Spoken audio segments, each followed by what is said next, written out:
자, 그러면은 우리 다섯 번째 강좌인 설교의 효과적인 전달 및 시연에 대해서 우리 같이 생각하도록 하겠습니다. 설교에 있어서 효과적인 전달 요인을 크게 우리 한 세 가지를 살펴보면은 첫 번째로는 설교자의 인격에 대해서 우리가 생각해 볼 수 있습니다. 설교가 이 효과를 발휘하는 데 있어서 첫 번째 중요한 것은 설교자의 인격이라고 할 수 있습니다. 특별히 강의 설교는 설교자의 인격과 영성에 크게 영향을 받게 되어 있습니다. 설교자의 인격과 영향에. 그래서 이 필립스 브룩스라는 사람은 설교는 인격을 통과한 진리의 선포이다, 이렇게 말했어요. 설교는 인격을 통과한 진리의 선포이다. 뭐 다 아시는 말씀이지만 우리가 다시 한번 좀 재확인하는 차원에서 우리 정리하면 설교와 설교자의 삶은 밀접한 관계를 가지고 있습니다. 그래서 사실은 설교 준비가 설교 자체를 준비하는 것보다도 설교자의 삶을 준비하는 것이 훨씬 더 중요합니다. 이게 우리 모두의 정말 과제죠, 과제.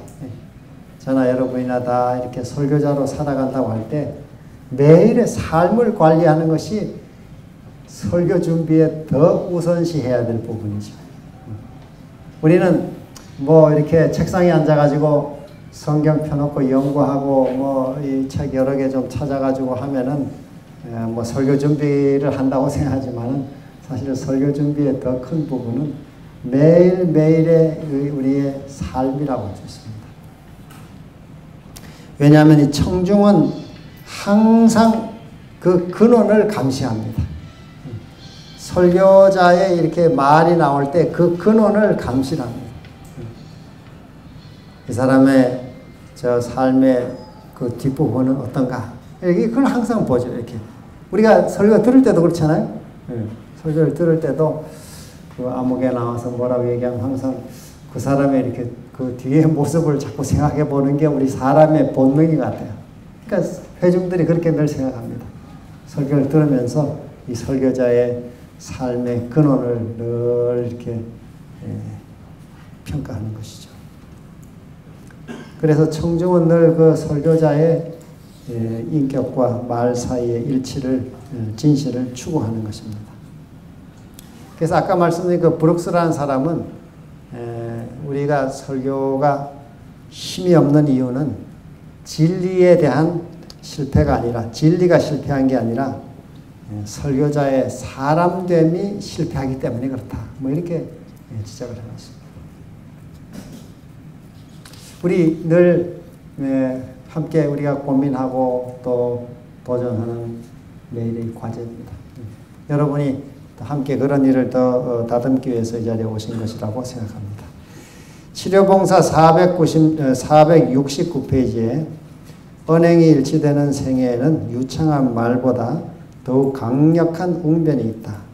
사람의 인격은 그의 말보다 더욱 많은 감화력을 가지고 있다. 그 엘렌 G 화이트의 글 가운데 그 참 좋은 말이에요. 치료봉사 469페이지에 언행일치의 삶이 가장 감화력을 가진다. 우리 삶에 한번 다시 좀 생각해 볼 말씀이라고 봅니다. 두 번째로는 설교의 효과적인 전달의 요소는 성령의 기름 부으심이죠. 사실 설교는 우리의 일이 아니고 성령의 일입니다. 제가 그래서 이 기도를 드릴 때, 영어로 기도 드릴 때 그래요. Dear Lord, this is your doing. So do it. 이게 우리의 어떤 뭐 연구나 우리의 어떤 이 사역이 아니고 사실 이 설교라고 하는 성령이 하시는 성령의 사역이죠. 설교는 시작부터 끝이 다 성령의 일입니다. 아까 어떤 사람이 설교를 말하면서 기도로 잉태해서 강단에서 해산하는 거다 그렇게 했듯이 이 성령이 이 모든 사역의 주체가 되는 것이죠. 그러니까 오늘 우리가 이 정말 효과적인 전달을 위해서는 우리 설교자가 모두 이 성령의 사람이 되도록 그렇게 해야 되겠습니다. 성령께서 함께 하실 때 우리 늘 경험하지 않습니까? 함께하는 설교의 은혜가 있고, 또 기도가 부족하고 그냥 뭐 내가 이렇게 올라가서 말을 할 때는 우리 또 실패를 경험하고, 뭐 다 우리가 늘 엎치락뒤치락하는 이 경험들을 가지고 있습니다. 성령께서 함께 하실 때 우리 사역에 이 놀라운 결과들이 있으리라고 생각합니다. 여러분이 잘 아시는 요한 웨슬리가 상당히 엄격한 사람이었습니다. 그래서 그는 공부도 철저했고 또 모든 면에 아주 이 혹독하리만큼 자신을 철저하게 관리하고, 또 학교도 아주 우수한 성적으로 졸업하고 이 옥스퍼드 대학의 특별 연구원이 되기도 했습니다. 그의 성경 주해는 아주 정확하고 또 진술에는 오류가 없었고 모든 단어도 아주 질서정연했습니다. 그런데 이렇게 훌륭한 그가 봉사도 많이 했어요. 저 사형수들 처형장까지 가서 권면도 하고 가난한 사람을 돈으로 먹여 살리고. 그런데 그 영혼에는 만족이 없었습니다. 그래가지고 이 사람이 저 조지아로 미국으로 선교사로 갔어요. 근데 선교지에 가서도 별 큰 성공을 거두질 못했습니다. 거기서도 조지아의 가난한 노예들만큼 자기도 복음이 필요한 사람이구나, 그렇게 깨달음을 거기서 얻었어요. 그래서 실패하고 다시 영국으로 돌아오는데 그 대서양을 건너는데 그 배가 큰 풍랑을 맞아가지고 막 그냥 이렇게 저렇게 이렇게 휩쓸리게 됐습니다. 이쪽으로 기울면 이쪽 있던 사람들이 막 이쪽으로 휩쓸리고 이쪽으로 휩쓸리고 생사의 위기를 느낄 만큼 아주 이 심한 풍랑을 만났는데, 한참 이 웨슬리도 막 무서워 떨다가 이렇게 보니까 자기 저쪽 맞은편에 앉은 모라비아 교도들이 어린아이로부터 어른까지 하나도 두려움이 없이 조용하게 묵상하고 뭐 말씀을 이렇게 암송하고 하는 거예요. 그래가지고 이 웨슬리가 부끄러웠습니다. 그 사람들이 이렇게. 그래서 끝난 다음에 이제 그 사람을 만나서 묻게 됐는데, 당신들은 안 무서웠냐고. 그랬더니 그 사람들이 우리는 죽는 것을 겁내지 않는다고. 그 모라비아 교도들이었는데, 그래서 웨슬리가 다시 영국에 온 다음에 내가 제일 먼저 해야 될 일은 이 복음을 다시 찾아야 되겠구나. 복음을 내가 회복해야 되겠구나. 그래서 그가 이신칭의의 교리를 열심히 바로 세우면서 1738년 3월에 그 교리를 확실하게 깨달았다 이렇게 했습니다. 그런데 그 교리는 깨달았지만 설교자로서는 늘 이 실패를 했어요. 설교에 큰 은혜와 감동이 별로 없었어요. 그러다가 여러분이 잘 아시는 1738년 5월 24일 그 유명한 웨슬리의 회심을 경험한 날이죠. 1738년 5월 24일 런던의 그 올더스 게이트라고 하는 거리에 소재한 한 조그마한 모라비아 교도의 그 수요 집회에 참석하면서 그 하도 유명해서 시간도 나옵니다. 저녁 8시 45분 그가 한 사람이 나와서 루터의 로마서 주석 서문을 읽는데 그걸 들으면서 그 마음의 뜨거움이 이렇게 밀려왔습니다. 예수 그리스도께서 나의 모든 죄를 내 자신과 함께 모든 걸 다 가져가셨구나. 그리고 나의 모든 죄를 사하시고 내가 구원 얻는 것은 예수 그리스도를 의지함으로써만 얻는 것이구나. 그 복음에 대한 깨달음과 회심을 경험한 다음에 요한 웨슬리의 사역이 달라졌습니다. 설교가 달라지고 그의 사역을 통해서 우리 엘렌 G 화이트는 이 웨슬리를 여러 페이지에 인용을 하고 있습니다. 여러분이 저 대쟁투 254페이지 이하에 256페이지까지 쭉 웨슬리 생애를 자세하게 묘사하는데 거기에 이렇게 보면은 웨슬리가 반세기의 사역을 통해서 50만 명 이상의 사람을 주님께 인도했다 이렇게 씁니다. 그러면 1년에 한 얼마씩 인도한 셈이 됩니까? 반세기의 사역을 통해서 50만 명 이상을 인도했다니까 1년에 10,000명 평균. 그런데 그 다음 그 구절에 뭐라고 이렇게 묘사하냐면은 그 웨슬리의 가마를 통해서 천국에 이르게 된 사람의 그 수는 우리가 천국에 가서야 알려진다. 이렇게 했습니다. 무수한 사람이 그 영향으로 주님을 믿게 됐다는 거죠. 그래서 사실 이 일반 세상 역사가들도 웨슬리의 사역을 크게 평가하고 있습니다. 웨슬리가 영국의 그 유혈혁명을 막았다는 거예요. 영국 사회도 그 당시가 거의 유혈혁명이 일어나기 직전에 갈 만큼 타락했다 이렇게 했습니다. 런던 시내가 이 세 집 건너서 술집이 이렇게 포진해 있을 정도로 모든 사회가 타락하고 부패해가지고 이 불란서 혁명이 일어날 만큼 사회가 위태했는데 웨슬리의 사역이 그 유혈혁명을 막아냈다는 거예요. 웨슬리의 부흥이. 근데 그 웨슬리의 부흥이 아까 말씀드린 대로 이 성령의 기름 부음을 통해 복음을 다시 깨닫고 회심을 경험하면서 그 사역이 달라졌다는 것입니다. 오늘 우리의 사역도 그런 회심의 체험이 필요하다고 봅니다. 이걸 우리가 이제 성령 충만의 교리에서는 두 가지로 이렇게 갈라져 있습니다. 어떤 신학자들은 성령 충만, 성령 침례는 예수님을 믿고 침례 받을 때 같이 다 받는 것이다. 이미 받은 것이다. 성령 충만은. 그러나 우리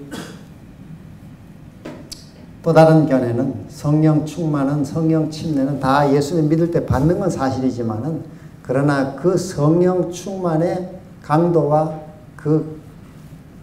이 양은 우리가 성령의 이런 체험을 가질 때 더 깊은 차원의 또 다른 권능의 체험이 있다. 이렇게 제2의 경험이 있다. 이렇게 주장하는 그룹도 있습니다.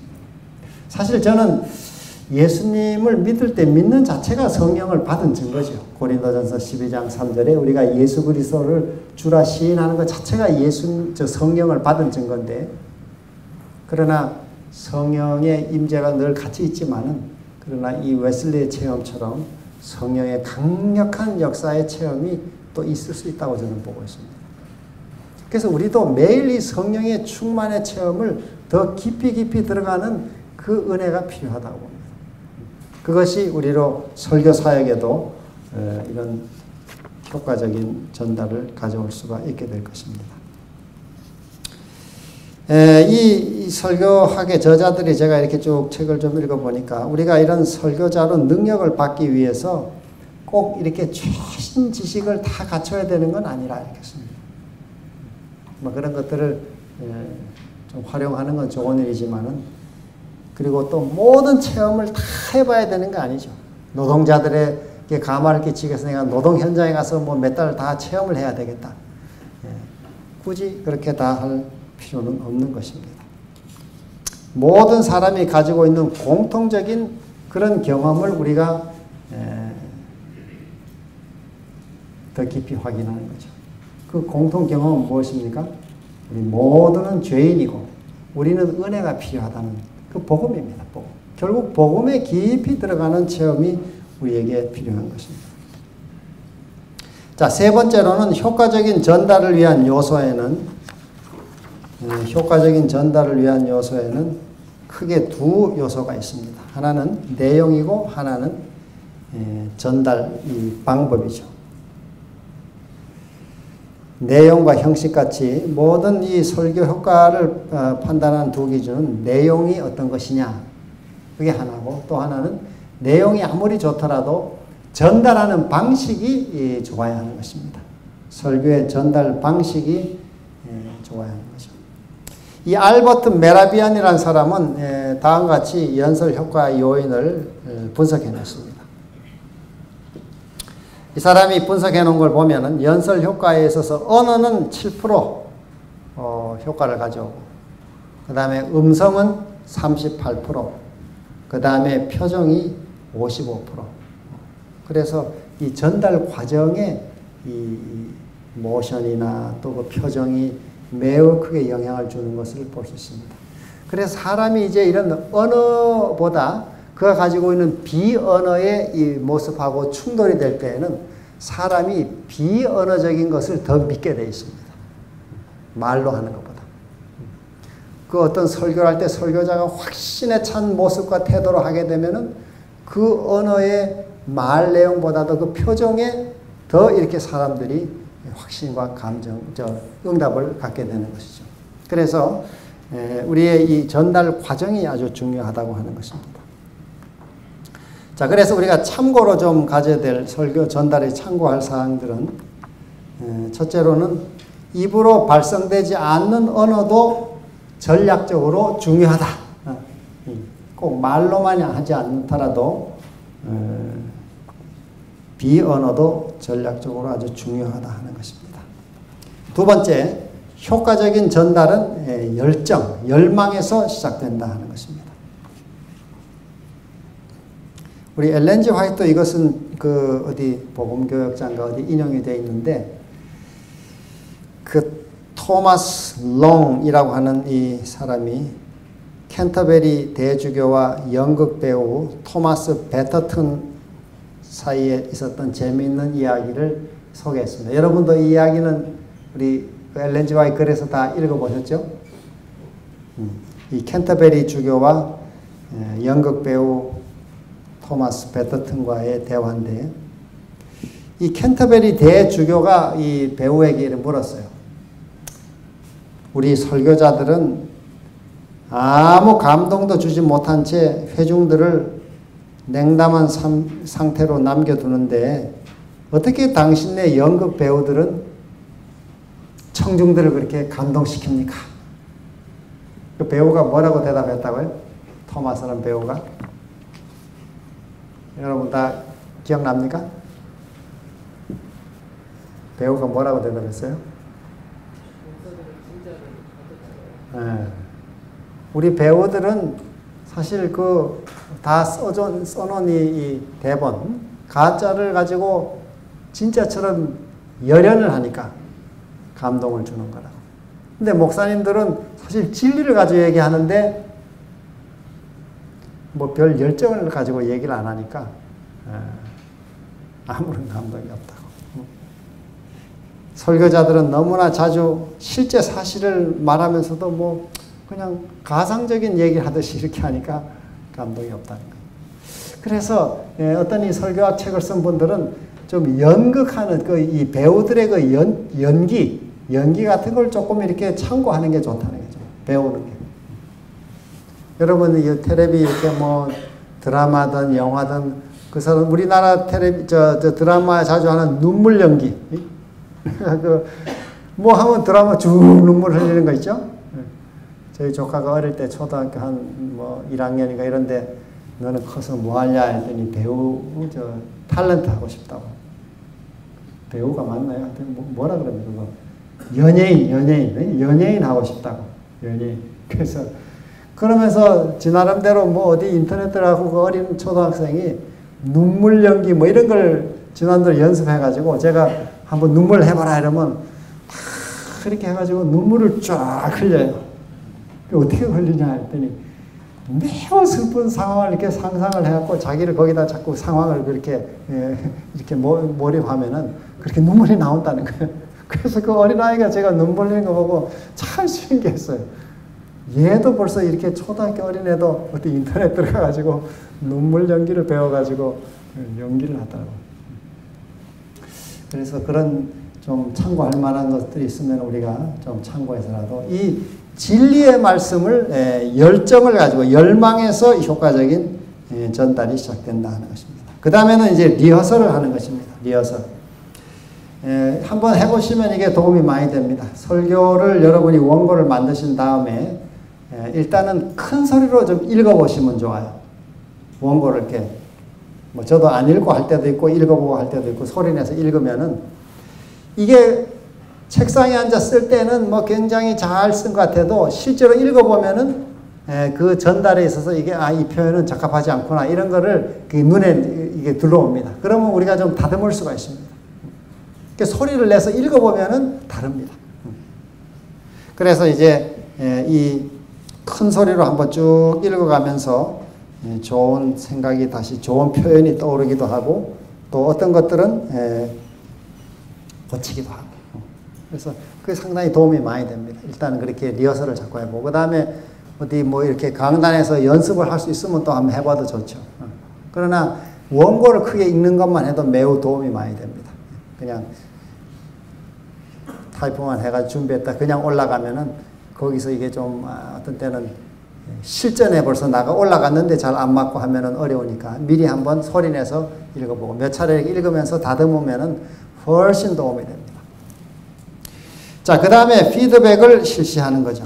피드백을 실시하는데 피드백은 요즘에는 뭐 교회들마다 이렇게 다 녹화를 해놓기도 하고 뭐 올리기도 하니까 그걸 한번 다시 쭉 보시면은 이 부분은 좀 다음에는 조금 고쳐야 되겠다 뭐 이렇게 생각이 듭니다. 그런데 이제 이 여러 이 전문가들의 얘기는 그 설교한 바로 다음에 바로 이렇게 보지 말고 한 며칠 지난 다음에 이렇게 좀 가라앉았을 때 보라는 거예요. 이렇게 너무 바로 이렇게 설교한 다음에 이렇게 감흥이 아직 가라앉지 않은 상태로 보는 것보다는 좀 딱 며칠 지난 다음에 한번 다시 조용한 가운데 보면서 그러면 통찰을 많이 얻는다는 겁니다. 자기 한 걸 한번 다시 보면은 옛날에는 제가 목회 처음 나왔을 때는 뭐 이런 영상 이런 게 참 지금만큼 발전하지 않아 가지고 그때는 주로 카세트 테이프에 녹음을 했어요. 이렇게 녹음해가지고 다시 들어보고 주로 그걸 보는 게 아니라 듣는 거죠, 주로.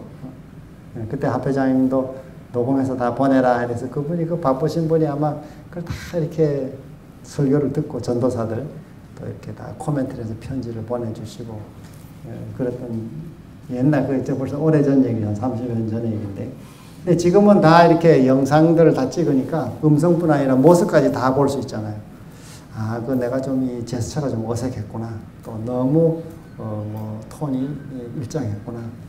아, 그때는 조금 더 진지하게 했으면 좋을 뻔했는데 좀 이게 호소가 약했구나. 뭐 여러 가지를 우리가 볼 수 있습니다. 도입부가 좀 너무 미흡했구나. 또 너무 이 청중들을 보는 게 적었구나. 뭐 이런 것들 다 이렇게 우리가 피드백을 자꾸 받아보는 것도 좋고, 그 다음에 이제 좋은 교우들이 있으면은 그런 교우들한테서 피드백을 또 받는 것도 좋습니다. 그렇게 하면은 자기가 모르는 안 보이는 부분을 다듬을 수가 있습니다. 그 다음에 이제 여기 들어있지는 않지만은 예화는 우리 건물의 창과 같습니다. 아마 스펄전이 그런 얘기를 했나. 이 건물이 창문이 하나도 없으면 어떻습니까? 이 건물이 창문이 하나도 없으면 너무 답답하죠. 근데 창문이 필요 이상으로 너무 많으면 어떻게 돼요? 아늑함이 또 없죠. 건물에 아늑함이 없습니다. 그래서 예화는 또 너무 많이 예화 일색으로만 설교하면은 그 이야기가 설교가 너무 예화 중심으로만 다 이렇게 하면은 그 설교에 이 아늑함을 갖지를 못하고 이게 뭐 온갖 얘기 속에서만 재미는 있겠지만은 설교의 내용이 빈약해질 수 있고 또 예화가 하나도 없으면 또 어떡합니까? 좀 답답하죠. 이렇게 답답한 상태로 마무리하고. 그래서 적절한 예화를 찾는 것이 이것도 하나의 큰 또 숙제입니다. 설교자로서는. 예화 중에 제일 좋은 예화는 우리가 아는 것처럼 설교자 자신의 체험입니다. 설교자 자신의 체험을 요즘은 그 예화들을 제가 이렇게 설교하는 분들 들으면 참 잘 쓰는 분들이 있습니다. 자기 삶의 경험을 그 설교 주제에 적절한 경험을 잘 찾아내가지고 잘 소개하니까 매우 설교가 이게 아주 이 호소력이 있고 또 가마를 가지고 됩니다.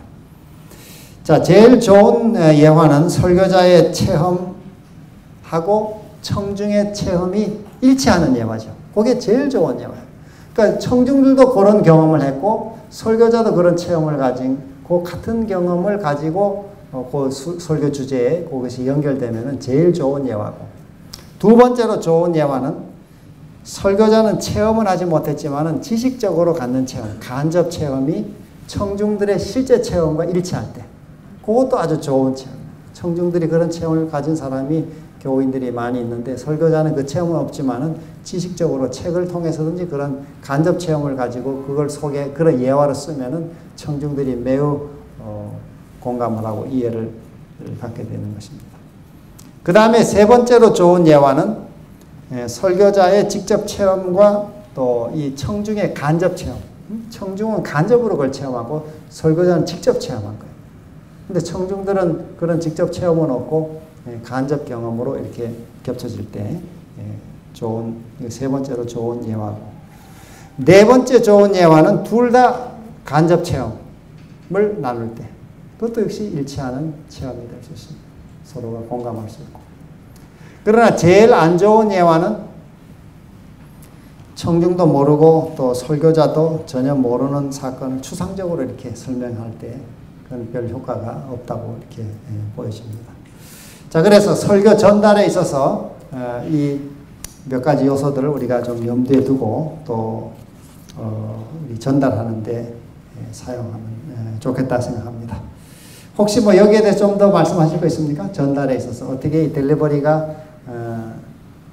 좋은 경험들을 가졌는지. 혹시 뭐 질문하시거나 또 코멘트 하실 거 있으면 잠깐 하시고 우리 그 다음 진행하겠습니다.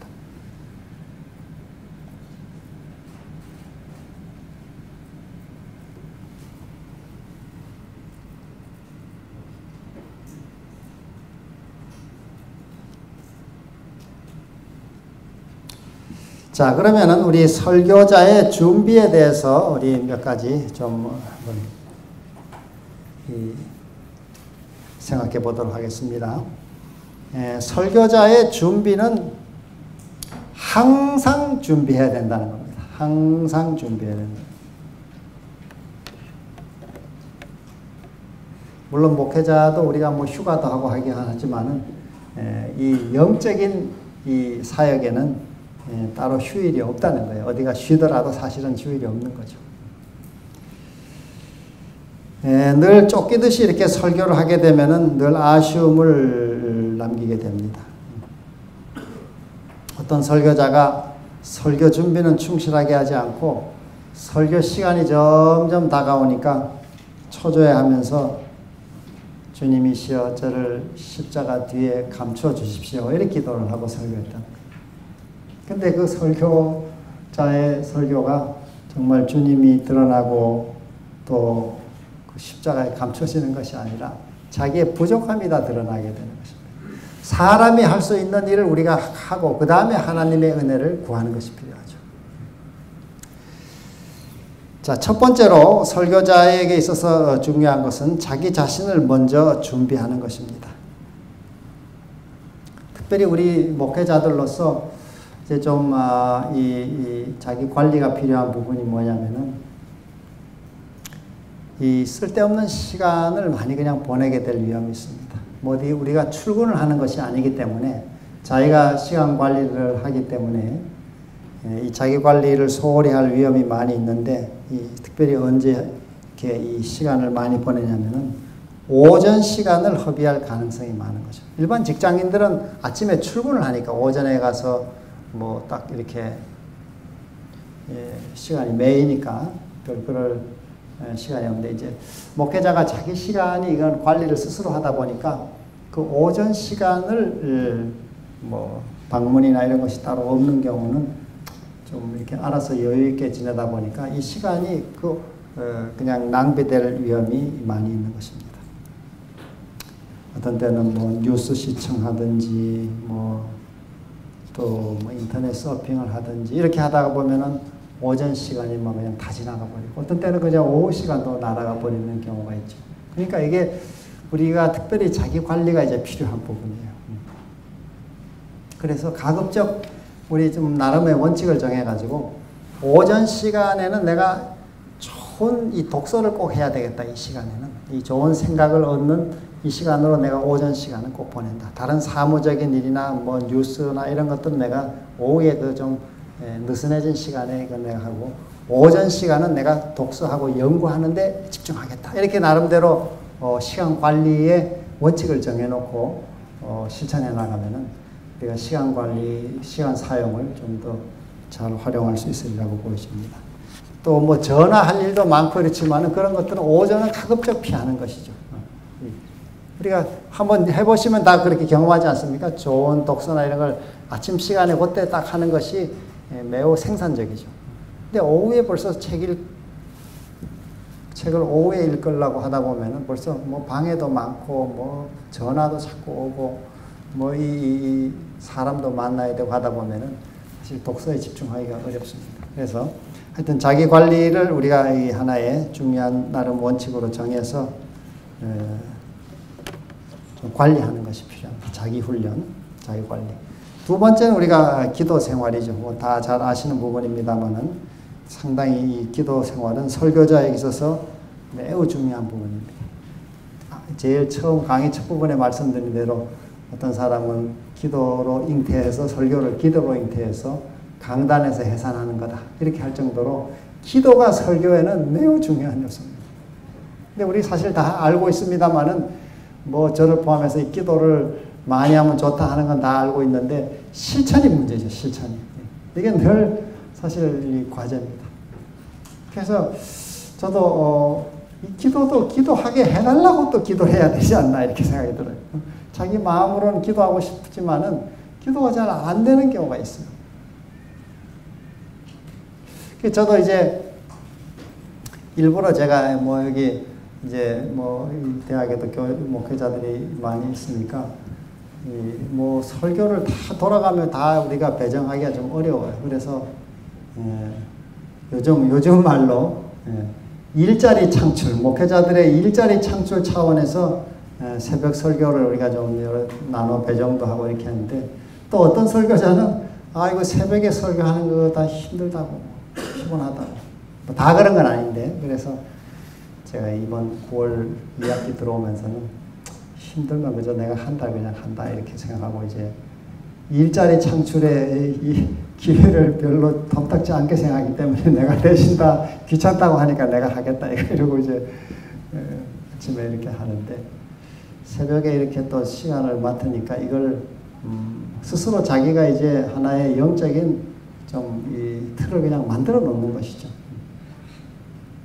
안 그러면은 뭐 늦게 일어나게 되고 또 뭐 늦게 일어나다 보면 하루가 또 내게 없게 되고 그러니까 이제 자기를 위해서도 제가 이 틀을 그냥 만드는 것입니다. 그리고 이제 새벽 설교는 우리가 안식일 설교처럼 많은 시간을 준비할 그런 여건은 아니죠. 제가 몇 년 전에 또 한 10여 년 전에 또 그때는 이제 이 본당을 담당하고 있을 때 한번 새벽 예배를 그때 시작을 했습니다. 우리 삼육대학이 한 60년, 50년 이렇게 동안 뭐 매일 새벽 기도 하는 일은 사실 없었어요. 삼육대학 교회가. 안식일 아침에 늘 하는 건 있었어요. 뭐 사택 사는 사람들이 안식일 아침에 새벽 기도 하는 건 있었지만 이제 매일 새벽 기도를 그때는 했습니다. 요즘은 제가 매일은 안 하고 월요일에서 금요일까지만 합니다. 안식일과 일요일은 따로 하지 않고. 근데 그때는 매일 했어요.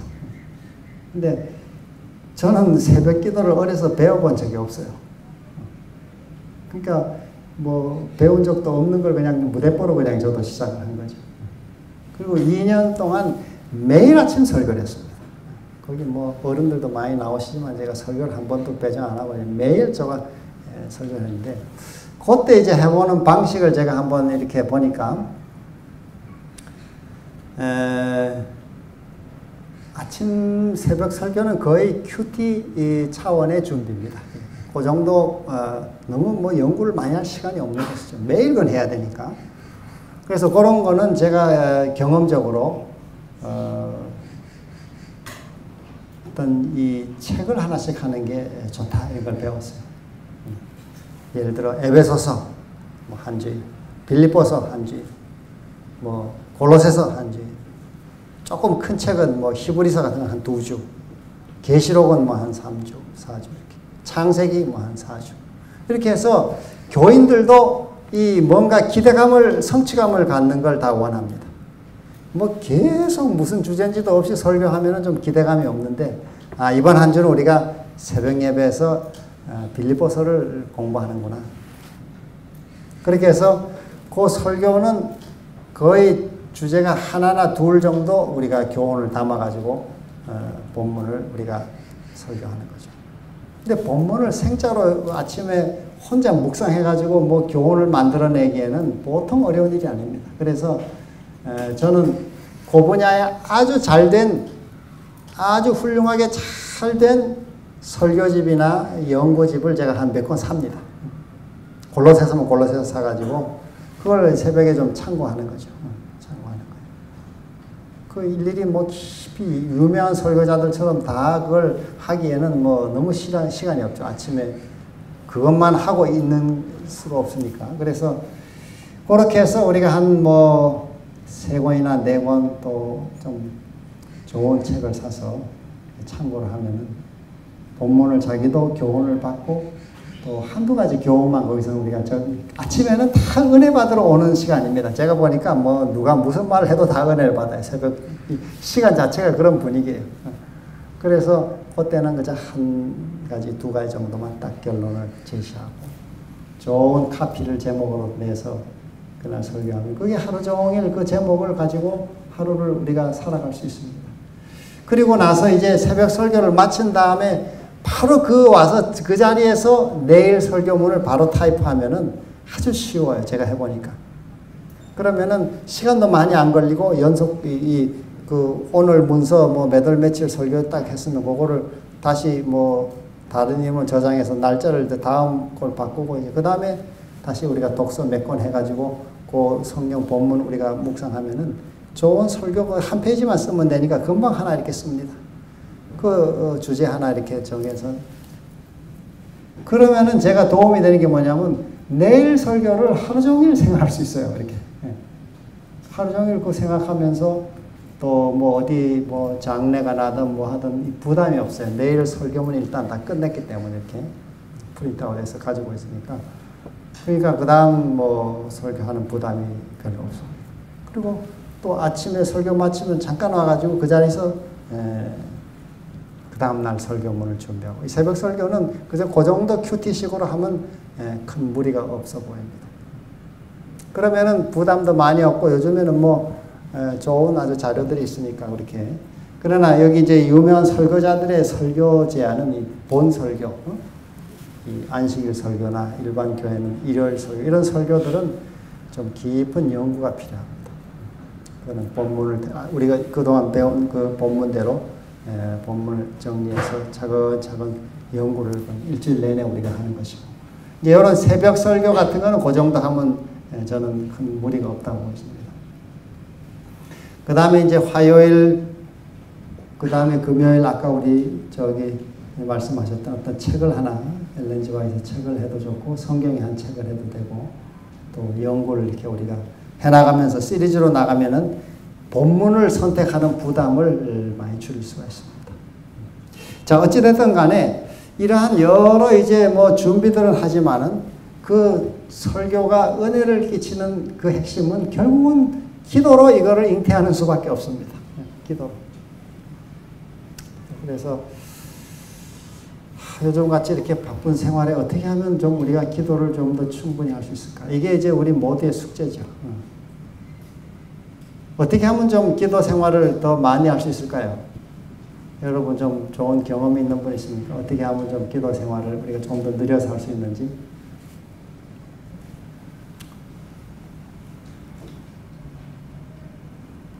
하여간 기도 시간을 내는 게 이제 다 과제인데, 제가 이 어떤 사람들 보니까 웨슬리 같은 사람은, 아까 말씀드린 웨슬리 같은 사람은 하루에 한 4시간씩 자기 기도 시간을 냈다 이렇게 합니다. 또 말틴 루터 같은 사람은 아마 종교개혁 당시에 그런지 모르겠는데 그 대쟁투 210페이지 보시면은 아침에 한 3시간을 자기가 기도에 바쳤다. 그런 얘기입니다. 우리 재림교회의 그 짐바브웨에 크게 그 우리 교회 부흥을 일으킨, 지금은 요즘은 제가 소식을 잘 모르겠는데 그 레기날드 시반다 목사님은 자기는 아침에 한 4시간 이상을 기도에 바친다. 이렇게. 제가 한국 왔을 때 그 통역하면서 제가 물어봤어요. 개인적으로.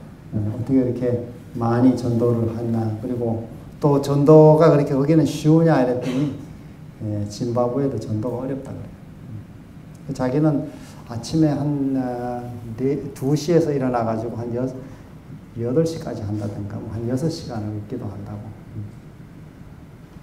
그것도 사실 은혜라고 보여져요. 여러분이 뭐 작정한다고 기도 오래 앉아 한다고 되는 것도 아니죠. 새벽에 뭐 2시에 일어나면 뭐 저도 좀 일찍 해가지고 어떤 날 일찍 일어나서 좀 하면은 뭐 하루가 피곤하고 졸려가지고 좀 쉽지가 않아요. 근데 어쨌든 우리가 하여튼 이 시간을 내서 좋은 설교자로서 살아갈 수 있도록 그렇게 해야 되겠습니다. 자, 그 다음에 이제 우리 성경 읽기. 성경 읽기는 매일 우리 규칙적으로 우리 성경 읽는 법에 대해서는 좀 같이 나눴고, 그 다음에 이제 독서. 독서는 경건한 독서, 또 균형 있는 독서 생활. 이게 우리에게 통찰을 가져다 줍니다. 책을 한 2권 읽으면은 뭐 한 통찰을 2개 얻는다면은 뭐 한 12권 읽으면 좀 더 많이 얻죠. 읽는 만큼. 그래서 그 미국 앤드루스 대학교 그 PMC 교회 파이어니어 메모리얼 처치 그 담임 목사는 지금도 그분이 담임을 합니다. 82년인가 86년인가 그때부터 지금까지 담임을 해요. 30 몇 년 이상. 근데 아직도 정정해요. 그분이 48년생이니까 지금 한 몇 살이 되죠? 70세 됐나요? 지금 뭐 70이 넘었는데도 뭐 요즘도 여러분 영상으로 보면 그 영상 볼 수 있어요. PMC. 그 아주 정정하게 설교를 합니다. 근데 그분의 이 설교학의 이 가르침은 첫 번째도 read, 읽어라. 둘째도 read, 셋째도 read, 넷째도 read, 다섯째도 read. 중요한 거는 읽고 읽어라. 책을 어쨌든 읽는 것이 우리가 통찰력, 인사이트를 얻는데 매우 중요한 하나의 방법이 될 수 있습니다. 자, 경건한 독서가 우리에게 설교자로서 필요하죠. 그 다음에 5번째로는 설교자의 중요한 한 부분은 휴식입니다. 휴식. 제가 이거는 이번에 이렇게 부탁을 받으면서 한번 차근차근 책을 읽다 보니까 이 휴식이 참 중요하다는 것을 알게 됐습니다. 설교자가 일단은 여러 일이 많아서 피곤해지면은 정신이 우울해집니다. 그리고 자꾸 이렇게 낙심을 하게 돼요. 그리고 이제 용기를 잃어버리게 되어 있습니다. 근데 그거는 성령님도 못 도와준다 이렇게 되어 있어요. 제가 이번에 책을 통해 발견한 거예요. 이게. 몸이 피곤해가지고 우울해지고 이렇게 기운이 빠지게 되면은 부정적인 생각이 자꾸 이렇게 들어옵니다. 그렇게 해서 모든 게 의기소침해지고 의욕이 떨어져 버려요. 근데 그렇게 스스로 피곤해지면은 하나님도 어쩔 수 없다는 거예요. 못 도와준다는 거예요. 엘리야도 보면은 나 죽어버리겠다고 못하겠다고. 근데 그날 뭐 너무 피곤했다 하잖아요. 이게 굉장히 먼 거리라더라고. 어떤 사람이 설교한 걸 보니까 그 아합 앞에서 뭐 이 호비를 지고 막 갈멜산 내려와서 뛰고 그다음에 뭐 어디 광야 가고 그 거리가 굉장히 먼 거리라는 거예요. 근데 하루 종일 먹지도 않고 그러니까 완전히 탈진해가지고 몸이 피곤해졌다는 거예요. 그러니까 우울증이 찾아오고 우울감이 들고 열등감이 들고 거기 보면은 나는 우리 조상들보다 같지 않습니다. 못합니다. 그런 얘기 나오죠. 그게 열등감이 조상들과 비교하는 거예요. 아브라함, 모세 이런 사람들과 비교하니까 자기는 뭐 별 이름도 없고 초라하게 보이는 거죠. 그러니까 막 열등감에 압도되고 또 그 다음에 우울감에 압도되면서 그냥 사람이 우울증에 심해지면 그냥 죽고 싶은 거죠. 근데 그거는 하나님도 도울 수가 없어요. 그래서 하나님이 엘리야를 도와준 거는 떡과 그 물을 갖다 주고 그냥 푹 재우는 것이었습니다. 그래서 우리 설교자로서 좋은 이 컨디션을 유지하기 위해서 너무 과로하지 않는 것이 필요합니다. 그 정도만 오늘 이렇게 하고 뭐 아무리 중요한 일이라도 체력을 조금 보관하는 것이죠. 저도 그래서 저기 그 앤드루스 가서 공부할 때 늘 마음에 제가 가족들에게 늘 그냥 하는 얘기가 죽지는 말자. 그게 제 늘 모토였어요. 어떤 때는 이게 뭐 기한 안에 작업이 진행이 안 되고 뭐 시간은 다가오고 이러면 매우 초조해지고 또 불안이 찾아오고 또 이 압도감에 눌리고 막 그래요. 그러면 내가 뭐 공부를 못하면 못했지 죽지는 말아야지.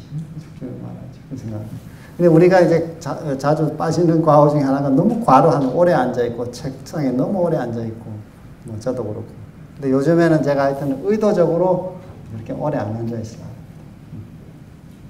그래서 자주 좀 걷고, 움직이고, 운동하고, 뭐 우리 여러분은 뭐 저보다 그거 다 잘하시니까 이렇게 자주 운동하고 이렇게 해서 몸이 피곤하지 않도록 하는 것이 매우 설교자로서는 중요합니다. 몸이 아주 피곤하면 설교단에서도 힘들고 또 우리 좋은 설교를 하기가 어려운 것이죠. 자, 그 다음에 하나는 이제 호흡법과 발성법이죠. 호흡법과 발성법입니다.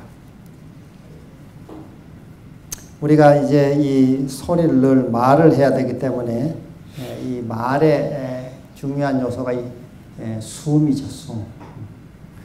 그래서 저는 이제 설교단에 이렇게 올라가서 등단해서 설교하기 전에 좀 앉아 있을 때 이 호흡을 좀 이렇게 해보면 도움이 많이 될 때가 있습니다. 호흡을 1분에 한 2번이나 3번 정도 이렇게 호흡을 길게 이렇게 긴 인터벌로 여러분이 배에다 가슴에다 숨을 가득 채우고 잠깐 좀 멈춰서 그 다음에는 아주 천천히 내뱉는 것이죠. 이렇게. 그걸 여러 차례 이렇게 좀 등단해서 여러분 하시면은 말씀하는 게 훨씬 이 소리도 크게 나오고 또 이렇게 덜 피곤합니다. 안 그러면 이게 이제 뭐 소리를 많이 내고 하면 몸이 피곤해지고 이러는데 그걸 이제 복식호흡이라고도 하죠. 근데 그거는 건강에도 매우 좋다 그럽니다. 그리고 또 머리도 맑아지고 이게 호흡을 깊게 하니까 이 뇌 회전도 머리도 좋아지고. 그래서 우리가 이 호흡법을 천천히 이렇게 좀 깊게 하면은 건강이 많이 좋아집니다. 일단은 건강이 아주 좋아요. 그리고 자세가 이제 발라지고 좋아져요. 이게 우리가 너무 앞으로 구부정하든지 이런 상태로는 그 호흡을 깊게 할 수가 없습니다. 근데 호흡을 우리가 자세를 펴고 깊게 한 다음에 천천히 내쉬는 것입니다. 이렇게. 그래서 1분에 어떤 때는 1분에 1번 정도도 할 수 있죠. 이렇게. 점점 오래 하다 보면 이제 그 길어질 수 있습니다. 그러니까 1분에 처음에는 한 서너 번 이렇게 호흡을 하시고, 점점 짧아지면 1분에 한 2번도 하죠. 또 1번 더 하고, 이렇게 해서 계속 여러분이 한번 그 호흡법을 가져보시면은, 건강에 아주 도움이 많이 됩니다.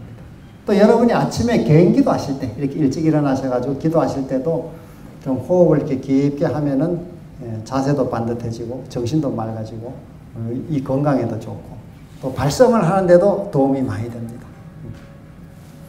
우리 엘렌 G 화이트는 우리 가운데 가장 유력한 목사들 중에 이 말법, 이 발성을 하는 방법이 바르지 못해가지고 일찍 죽는 사람들이 있다, 이렇게 얘기를 했습니다.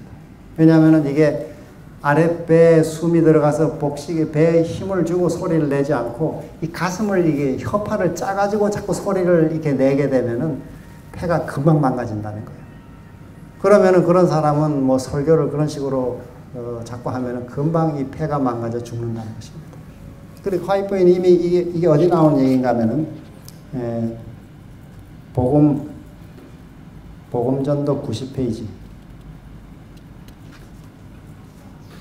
이게 복음사역자인가 아니면 복음전도, 복음교역자 같아요. 복음교역자 90페이지에 보면은, 우리의 가장 유력한 목사들 중에 어떤 이들은 옳지 않은 어법으로 인하여 자기 자신에게 적지 않은 해를 끼치고 있다. 목사들은 말할 때에 바로 서서 천천히 박력 있고 명백하게 말하며 한 소절을 마칠 때마다 충분히 공기를 호흡하며 또 소리를 낼 때에는 복부의 근육에 힘을 주어야 한다. 이 단순한 법칙을 지키고 다른 점에서도 건강 법칙에 주의하면 다른 직업에 종사하는 사람들보다 더욱 장수하고 또 유용한 생애를 보낼 수가 있다. 또 가슴도 넓어져서 아무리 음성을 사용할지라도 목 쉬는 일이 거의 없을 것이다. 목사들은 조심만 하면 폐병에 걸리지 않고 오히려 폐병에 걸릴 모든 경향을 제거할 수 있다. 그런데 이어지는 말씀에 만일 목사들이 신체의 법칙을 따라 말하는 법을 배우지 않으면 마침내 생명을 잃어버리게 되고 많은 사람들이 진리를 위해 순교했다고 죽음을 슬퍼하게 될 것이다. 그러나 사실은 그들이 좋지 못한 습관에 빠져서 자신과 자기가 소개한 진리를 손상시키고 또한 하나님과 세상에 대해 마땅히 해야 할 봉사를 다하지 못한 것이다. 그들이 죽지 않았다면 하나님께서는 기뻐하셨을 것이나 그들은 서서히 자살 행위를 한 것이다. 그러니까 이 상당히 아주 강하게 이렇게 말씀하셨죠. 그러니까 우리가 자주 이렇게 화금토 말을 해야 되니까 이 음성을 써야 되는데 이 음성을 낼 때는 이 배에다가 힘을 주고 이 복부에 힘을 주고 발성을 하라는 것입니다. 그냥 이렇게 가슴만 짜서 이렇게 소리를 내게 되다 보면 이게 가슴이 망가져가지고 일찍 죽는 경우도 있다는 거예요. 그러니까 이게 바르게만 우리 발성을 하면은 호흡을 하면은 오히려 몸이 더 건강해진다는 거예요. 좋아진다는 것입니다.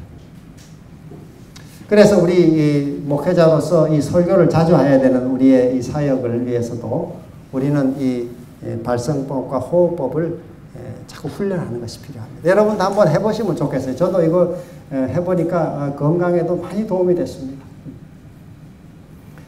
그래서 이 방법은 아까 말씀드린 대로 그저 1분에 호흡을 한 뭐 2번도 하고 뭐 또 짧게 더 길게 할 수 있으면 1분에 호흡을 한 번도 하고 이렇게 천천히 숨을 내쉬고 여러분이 최근에 제가 미국에서 김용삼 장로님인가 연세 좀 많은 분인데 이분은 일생을 이 물리치료 공부를 하신 분인데 많은 이 환자들 다루고 근데 그분이 와가지고 이제 여기 우리 강의도 좀 하신 다음에 제가 개인적으로 이렇게 좀 집에 한번 식사도 하면서 얘기를 나누는데 자기가 아주 특별히 개발해 놓은 물리치료법을 이게 뭐 세계적으로 지금 최근에 연구 나온 것들하고 일치하는데 자기 연구가 상당히 앞섰다는 거예요.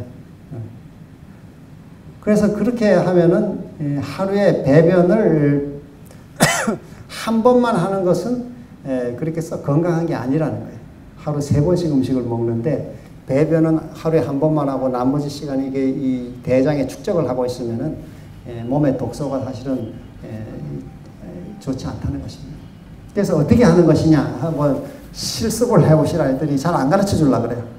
평생을 자기 연구한 거라서 뭐 일부러 안 가르쳐 주려고 하신 게 아니라 뭐 하여튼 말씀이 많아요. 딴 얘기만 자꾸 하셔가지고 그래 핵심이 뭐냐면 내가 한번 여기 시연을 해보라 했더니 이분이 시연을 하는데 이 배에다가 숨을 다 이렇게 크게 아주 들이신 다음에 천천히 이제 호흡을 내뱉는 것입니다. 이렇게 내뱉어가지고 이렇게 완전히 이렇게 이 배가 완전히 속에 들어가도록 끝까지 내뱉은 다음에 한 번 더 아랫배를 더 한 번 짜서 더 압축한다는 거예요. 그렇게 한 다음에 다시 숨을 또 그러면 이 숨이 다 빠졌잖아요. 그러면 또 깊게 쉬고 그렇게 해서 이 완전히 이렇게 속에 내장을 꽉 움켜쥐었다가 쫙 펼 때 이게 혈액순환이 왕성하게 이루어진다는 거예요. 장의 건강에 매우 도움이 된다는 거예요. 제가 근데 그분의 이야기를 제가 호흡하는 호흡법하고 연계해가지고 이렇게 조금 더 깊게 이렇게 호흡을 해보니까 전에 뭐 그냥 하루 한 번 그저 화장실 가는 게 그냥 일상이었는데 이게 조금 더 자주 가게 되더라고 진짜 실제로. 실제로. 근데 이게 변을 자꾸 빼내는 게 좋다는 거예요. 근데 저절로 빼내지지가 않아요. 근데 한번 호흡을 하시면서 한번 그래 깊게 숨을 끝까지 빼고 완전히 바닥까지 뺀 다음에 한 번 더 압축을 하는 것입니다. 아랫배를. 그게 그분의 이제 핵심이에요. 보니까. 쫙 한 번 압축해가지고 더 한 번 뱉어가 내고 그 다음에 또 호흡을 들이시고. 그리고 우리 피부도 그렇잖아요. 꽉 압축하고 놓고. 그러면 이 혈액순환이 왕성하게 되잖아요. 꼭 그 원리입니다. 이분은 나름대로 평생 물리치료를 신체 구조를 연구해가지고 그분이 이제 개발해냈다고 하는 건데 한번 여러분도 좀 해보시면 도움이 될 거라고 생각합니다. 그래서 일단은 호흡법이 우리 이 목회자, 설교자에게는 매우 중요하다. 그렇게 호흡법을 하면은 일단 자세가 이제 발라져야 호흡이 제대로 되죠. 안 그러면은 늘 이게 책상에 오래 앉아있든지 이러면은 가슴이 자꾸 이렇게 안으로 조여들고 그러다 보면 호흡도 깊어지지 않고 말할 때 힘도 들고 이렇게 하죠. 그러니까 이 호흡법과 발성법을 제대로 우리가 잘 훈련하면은 건강에도 큰 도움이 된다 하는 것입니다. 자, 그 다음에 우리 하나는 폐는 단지 통로로만 되게 하고 그곳에 의존하여 일하지 말라. 만일 복근을 사용하여 깊은 뱃속에서 소리가 나오게 한다면 1,000명에게 말할지라도 마치 10명에게 말하듯 쉽게 말할 수 있게 된다. 이거는 교회 증언 2권 615페이지에서 618페이지. 긴 내용이 아주 자세하게 언어에 대한, 음성에 대한 얘기가 들어있습니다. 교회 증언 2권에 보시면. 그래서 이런 여러 내용들을 우리가 좀 한번 고려해가지고 이 건강에도 도움을 받고 또 우리 이 설교에도 또 큰 도움을 우리가 얻을 수 있으면 좋겠습니다. 자, 그 다음에 이제 마지막 7번째는 우리 그 설교자의 준비를 있어서 사람 사랑입니다. 사람 사랑. 성도들이 삶의 변화를 추구하는 목적으로 설교를 하는데 그 설교를 하면서 우리는 청중들에 대한 사랑이 우리 설교의 좋은 준비가 되는 것입니다. 설교의 어떤 기술을 배우는 것뿐 아니라 사람을 사랑하는 이 일이 우리의 첫 번째 사명이라고도 할 수 있죠. 사람을 사랑. 그 사람에 대한 이 마음이 우리에게 참으로 중요하다고 보여집니다. 자, 오늘 요 정도 우리 이론 강의는 하고 그 외에 뭐 이렇게 좀 미셀러니 몇 가지 좀 하면서 전도 전복계 이 강목 한번 우리가 작성하는 실습을 좀 하도록 하겠습니다. 일반적으로 이 여러 설교자들의 계획은 여러분은 뭐 목회인들 하시니까 잘 아시겠습니다만 한 설교는 한 3개월 장기 계획을 하면 좋다. 이렇게 1년 전체를 하는 것도 좋습니다. 뭐 이렇게 절기에 맞춰 가지고 1년을 미리 해놓는 것도 아주 좋은 계획이고 그렇지 않으면 한 3개월 정도씩 이렇게 단위로 설교를 계획해서 미리 준비하는 것은 교인들에게도 도움이 되고 설교자에게도 도움이 됩니다. 교인들의 성숙을 위해서 어떤 주제를 이번에는 다루면 좋을지 이번 한기는 준비하고 또 교인들의 영적 필요를 균형 있게 채우기 위해서 어떤 시리즈가 좋을지 시리즈도 미리 해놓으면 아주 도움이 많이 되죠. 저는 이제 금년에 한번 제가 시도해 본 것 중에 하나는 이 3.1절과 8.15 광복절이 들어있는 주에 제가 안식일 설교는 마지막에 애국가를 우리가 제창하게 됐습니다. 근데 실제로 교회 예배에서 애국가를 제창하니까 꽤 많은 교인들이 아주 이 눈물을 흘리더라고요. 이렇게. 그게 상당히 분위기가 그냥 일반 뭐 이 국민의례 할 때랑은 다릅니다. 그리고 또 절기도 뭐 국가적인 그 절기도 절기고 이래서 상당히 이렇게 교인들의 마음에 국가에 대한 한번 또 생각도 해보게 하고 또 꽤 많은 분들이 그 상당히 깊은 인상을 또 이렇게 받았다고 합니다. 우리가 이 한국 땅에 사는 교회로 그런 것도 뭐 큰 문제가 되지 않고 제가 그래서 우리 선배 목사님에게 우리 애국가 부르는 게 좀 오늘 어떻습니까? 했더니 그 안금영 목사님 그 찬미가에 다 들어있지 않냐고 우리 찬미가 제일 마지막 장에 찬미가 들어있는데 뭐가 문제냐고 하나님이 다 보고 와서 이렇게 어떤 사람은 우리나라가 애국가를 잘 지어서 이렇게 지금 잘 됐다는 얘기를 합니다. 그래서 제가 한번 내력을 찾아보니까 이게 애국가가 상당히 오래전에 이게 만들어졌더라고요. 이 작사자는 이게 아직 명확치는 않은데 하여간 상당히 오래 전에 이 18세기 초에 벌써 만들어진 그래서 그때 벌써 이 기독교 정신이 이미 다 깔려 있었습니다. 우리 이 성각자들이. 그리고 또 기독교인들이 많았고, 안창호 선생이 먼저 누가 만든 다음에 안창호 선생이 한번 좀 더 다듬었다는 이야기도 이렇게 나와 있는데 정확한 내용은 잘 알려지지 않은 것 같고, 그래서 그 내용 자체가 4절을 불러보는 경우가 거의 없습니다. 1절만 늘 부르지. 근데 한번 4절까지 쫙 부르니까 그것이 상당히 좀 또 감화도 좋습니다.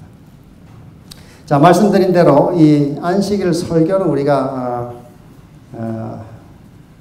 좀 주중에 월요일이나 일요일부터, 좀 빠른 분들은 뭐 안식 설교 마친 다음부터 다음 설교를 이렇게 구상하는 게 좋고, 그래서 월요일 아침에는 본문을 선택해서 수요일까지 여러 번 계속 읽고, 목요일 오전에 우리가 좀 설교 형태를 구성해서 제목, 또 목표, 대지, 뭐 결론, 서론 이렇게 좀 간단하게 써보면서 이제, 그리고 이제 틈틈이 읽는 여러분의 독서의 자료들을, 메모들을 좀 꼭 해당에 얹어놨다가 목요일 이후에 한번 쭉 작성을 해보는 것입니다. 화요일 설교 같은 경우는 뭐 성경 공부식이나 또 성경 연구식 설교 이런 것이 뭐 무난하지 않겠나 생각들고, 또 새벽 설교를 하신다면은 큐티 나눔식으로 본문에 대한 간단한 우리 교훈을 우리가 나눠서 우리가 새벽은 사실 제일 설교하기가 좀 쉬운 시간이죠. 다들 성도들이 은혜를 받고자, 새벽에 나오는 사람들은 다 은혜를 받고자 나온 사람들입니다. 그래서 그야말로 뭐 이렇게 마른 막대기를 하나 세워놔도 은혜를 받을 수 있다고 저는 생각해요. 그러니까 새벽 설교를 하면은 교인들이 꾸준하게 은혜를 받을 수 있습니다. 요즘엔 제가 로마서를 같이 이렇게 공부를 하는데, 저도 많이 은혜를 받고, 또 교인, 지금 대학교에는 오늘 한 29번 이렇게 나왔는데, 제가 후반기엔 한 50명 이렇게 좀 새벽 예배 나오도록 하는 게 이제 목표입니다. 근데 대학교에는 모든 예배가 새벽 예배도 그렇고 실황으로 실시간을 다 나갑니다. 그러니까 집에서들도 많이 봅니다. 집에서도 보고, 또 유튜브만 켜면 그냥 대학교가 바로 나옵니다. 유튜브에다가 36대학교에 치면은 화요 예배, 금요 예배, 뭐 새벽 예배, 안식일 예배, 이게 다 나오고 또 올라가 있습니다. 유튜브에 다 들어가면 올라가 있어요. 유튜브로 되게 연동을 해놔서. 그래서 집에서도 교회를 못 나올 형편인 경우는 방송으로 참여하는 교인들도 꽤 있습니다. 그래서 그러나 이제 우리는 성전에 나와 기도하기를 좀 요청하고 있고, 또 제 현재 그 제자 훈련을 재작년부터 시작해서 이제 첫 해는 제가 뭐 마땅한 교재가 없어가지고 패스트 교재, 그게 뭐 그래도 교단의 공신력이 있다, 그거에서 거의 한 30명가량 한 1년 졸업해서 그분들이 이제 소그룹을 계속 지금 활동하고 있고, 작년부터는 그 서중환의 현대원 목사가 만든 제자훈련 교재를 가지고 시작해서 현재 한 70명 정도 이제 공부를 하고 있습니다. 교인들이. 그러니까 대학교회가 기관교회의 틀을 좀 이제 벗어나는 변화들을 상당히 많이 지금 시도하고, 그 다음에 이제 사역반들이 많이 이루어지고 있습니다. 그래서 뭐 한 20개 정도 지금 이상 사역반인데, 이것도 자꾸 또 재능을 따라 자꾸 사역반들이 늘어갑니다. 그러니까 교회가 소그룹이 이제 자연적으로 만들어지고, 또 자꾸 전도하는 일이 생겨나게 되고, 또 요즘에 이제 외국인 학생들이 한 670명 정도 와 있습니다. 굉장히 이제 갑자기 많이 늘었는데, 그래서 외국인 사역반도 그 학생들을 위한 한글반이든지 좀 우리가 지금 준비해서 또 봉사하려고 생각하고 있고, 그래서 여러 하여튼 사역반들이 이렇게 자꾸 생기니까 교인들이 이제 결속도 생기고, 그런데 중심은 이게 본 설교입니다. 본 설교가 중심을 잘 잡아줘야 이 다른 여러 활동이 힘을 받을 수 있습니다. 그 다음에 하나는 제가 경험적으로 이 새벽 설교나 새벽 우리가 예배라고 붙였는데, 새벽 예배가 상징적으로 있는 것이 교회에 큰 도움이 된다고 봅니다. 처음에는 뭐 이렇게 많이 안 나오지만 이렇게 점점 이게 영향이 가다 보면은, 새벽 예배는 저는 마치 교회의 어떤 난로가 있는 것 같아요. 그 새벽 예배가 있으면 교회 모든 이 다른 활동들이 이렇게 온기를 받게 되어 있습니다. 그게 이제 훨씬 유익하고 또 도움을 많이 받는 것을 보게 됩니다. 여러분의 아마 경험에 뭐 그보다 더 좋은 경험들이 많이 있으리라고 생각합니다. 그래서 우리 이번에 이 설교 세미나를 통해서 제가 개인적으로 정말 기도하는 것은 우리 한국 재림교회 이 복음을 통한 전도 부흥이 다시 좀 크게 일어나게 되기를 정말 소망하고 기도합니다. 우리 각자가 받은 이 생명의 복음을 다시 한번 생각하면 좋겠어요. 복음을 다시 한번 깨닫고 이 복음의 능력을 다시 체험하고 그리고 이 복음을 전하는 것이죠. 이 복음을 전하는 이 운동이 우리 한국교회에 다시 불타오르기를 소망해 봅니다. 자, 그러면 우리 한 10분만 쉬었다가 이 강의 설교 작성 한번 실습을 같이 우리가 좀 해보도록 하겠습니다. 10분만 쉬었다가 한 35분에 시작하겠습니다.